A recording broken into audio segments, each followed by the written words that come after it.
আসসালামু আলাইকুম, সবাই কেমন আছেন? আশা করি সবাই ভালো আছেন। আমিও ভালো আছি আলহামদুলিল্লাহ। তো আজ সোমবার, আমার এখানে এখন বাজে সকাল ৭টা। আমি তো উঠে গেছি পৌনে ৭টার দিকে। আমার আয়া স্নেহা এখনও ঘুমাচ্ছে, আর একটু পরে ওদের উঠাবো। আমি ওদের উঠে টিফিন কি নাস্তা করবে সব কিছু রেডি করে রেখেছি। আর বাইরে যে কি ঠান্ডা রে ভাই, কি বলবো। আমরা এতদিন পাতলা কম্বল দিয়ে চড়েছি, কিন্তু এখন আর না, এখন মনে হইতেছে ভারী কম্বল নামাতেই হবে। আর বাইরে বললাম না প্রচুর ঠান্ডা, কিন্তু ওয়েদারটাও কীরকম মেঘলা মেঘলা, জানি না বৃষ্টি হবে কি না। তো আশা করি আজকে আমার পুরো ভিডিওটা দেখবেন।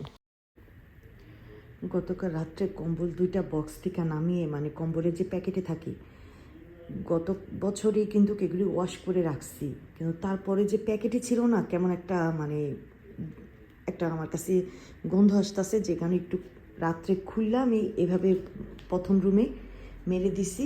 এটা আমাদের, আর এই যে স্নেহারটা, আয়াতেরটা আবার ঠিক আছে। এই যে একটু রৌদ্র উঠলে যেন আমি একটু রৌদ্রতে দিতে পারি, কিন্তু ওয়েদারের যে অবস্থা, মনে হয় না আজকে আর রৌদ্র উঠবে। দেখি সব উঠছেনি, আমার হাজব্যান্ড উঠে গেছে। স্নেহা, এদিকে সকালে আয়াতকে নসিলায় দিয়ে পাউরুটি দিলাম, এখানে ওর টিফিন বক্স টিফিন দিয়ে দিচ্ছি। ওর বাবার যে পরিমাণ কাশতেছে, ওর বাবার জন্য একটু রং চা করলাম লেবু দিয়ে, বলছে একটু টোস্ট দিয়ে এসে খাও। ওর বাবা নিয়ে যাবে আয়াতকে, আজকে আমি নিতে পারবো না, আমার ভালো লাগতেছে না। আয়াতের টিফিন এই যে, নসিলে তো এক পিস পাউরুটি খেয়ে নাও। আর এই যে টিফিন আয়াত,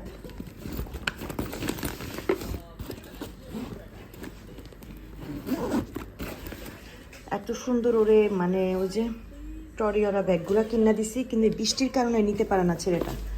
বৃষ্টি হয়তো এগুলি টেনে নিতে নিতে নাকি ওর ব্যাগ ভিজে যায়, তো যে কারণে এটা আবার আমাদের সব থেকেই আনলাম। এটা আমাদের শপে ছিল, এটাই নিয়ে আসছে ছেলের জন্য। আপাতত এটা নাও তাহলে,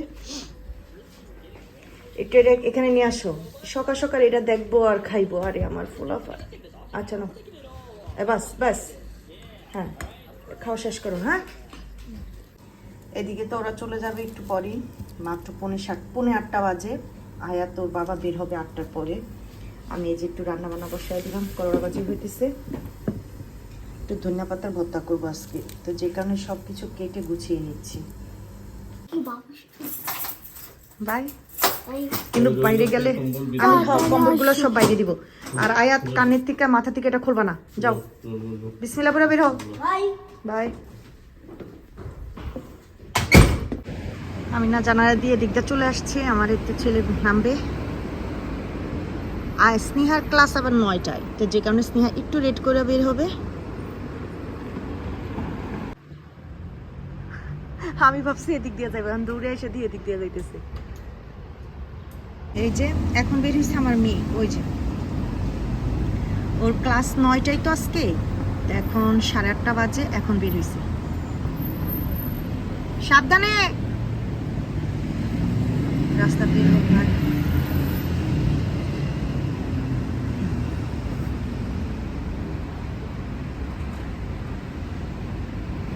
সব চলে গেল। ওরে শুধু এক পিস পাউরুটি ছিল নসিলা দিয়ে, এটা হাতে ধরাই দিছে, খেতে খেতে যা।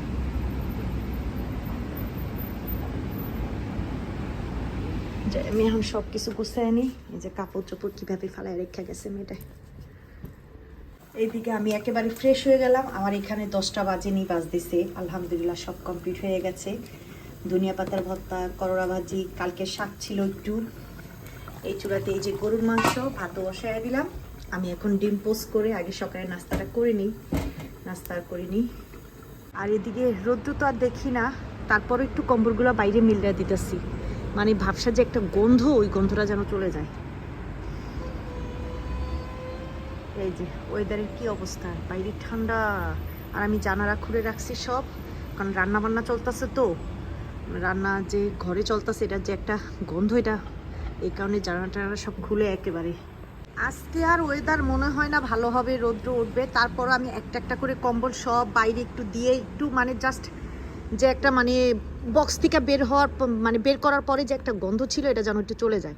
তারপরে আয়তেরটা নিয়ে গেছি, স্নেহাটাও অনেকক্ষণ ছিল, তো ওয়েদারের যে অবস্থা, আমি এখানেই হাঁটতেছি জানার পাশে, কখন বৃষ্টি পড়ে কম্বলগুলো একেবারে শেষ। মনে হয় না আজকে আর রোদ্র উঠবে, ওয়েদার এরকমই থাকবে। এদিকে রান্নাবান্নাও আমার কমপ্লিট আলহামদুলিল্লাহ। এখন এই কম্বলের জন্যই আমি জানালার পাশেই ঘোরাঘুরি করতেছি। আর কিছুক্ষণ রাখবো, তারপরে ভিতরে নিয়ে যাব। তো আমার এখানে এখন বাজে 3টার মতো। এর মাঝে আমার হাজব্যান্ড আসলো, এসে আবার খাওয়া দাওয়া করে চলে গেল। আর ওই যে দেখা যাচ্ছে বারিন্দে এসে দেখি স্টুডেন্টগুলো সব দাঁড়ায় আছে। এখানে বাস আসে, তো যে যত দূরে যাবে, যত নাম্বার যার বাস লাগবে, এখানে বাস আসে, তো ওই বাসের জন্য সবাই ওয়েট করতেছে। আর আমিও ওয়েট করতেছি আমার মেয়ের জন্য। আমার মেয়েও চলে আসতেছে, বলছে মা আমিও চলে আসতেছি। ওর বাবা খাওয়া দাওয়া করে বের হয়ে গেছে। আমার মেয়ে আসলে তারপরে আমি আবার আয়েতকে আনতে যাব। তো আজকে তো আমার সারাদিনের একটা ছোট্ট ভিডিও আপনাদের সাথে শেয়ার করেছি। যদি ভালো লাগে তাহলে অবশ্যই লাইক আর কমেন্ট করে জানাবেন। আর সবাই আমার পরিবারের জন্য দোয়া করবেন। আল্লাহ হাফিজ।